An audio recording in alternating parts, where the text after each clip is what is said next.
Ciao, and welcome back to part 2 of this incredible restoration. In the first part, we answered the most important question. They still survived the test of time. But a chisel without an edge is not very useful, and the old handle is split in a way that would compromise the proper use of this tool. So I will make a new one with a beautiful timber. While we begin with the sharpening on natural stones, I want to remind you this video was recorded in stereo, so put on your headphones for a more immersive experience. Also, if you haven't subscribed, consider doing it to support my work. Now, it is time to listen to how the sound of the steel will guide us through the sharpening.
the stones have spoken.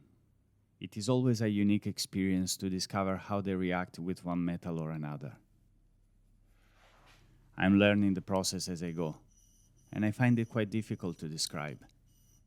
I guess I could say it just feels more real, more alive, and more complete.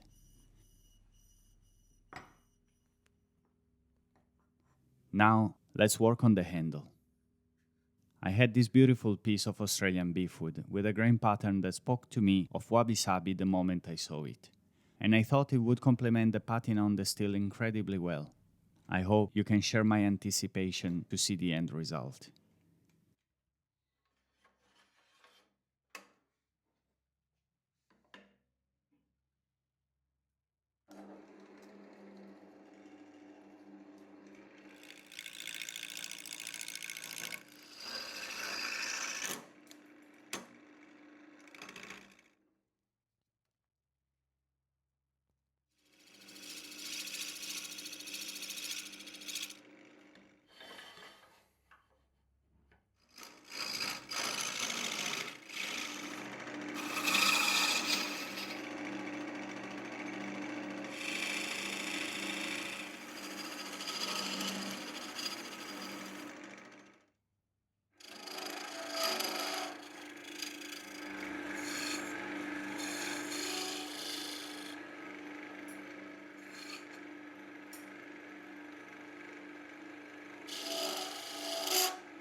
At the beginning of this journey, I genuinely wasn't sure there would be enough steel to save this Nomi. The maker's mark we discovered in the previous video reads Takahisa. While this is not a widely documented blacksmith today, the quality of the blacksmith's work reads through the lamination now visible in the steel. It reveals that whoever the blacksmith was, they used premium materials, forging the steel with traditional techniques. The new handle, in my opinion, is a perfect bridge between the scars of its past and the work ahead. It is in itself a beautiful reflection on Wabi Sabi, a tool that reminds us, no matter how rough the journey was, with some work and dedication, you can always bring back your edge. Thank you for joining me today, and if you enjoyed this restoration, remember to subscribe, like and leave a comment. Ciao e a presto.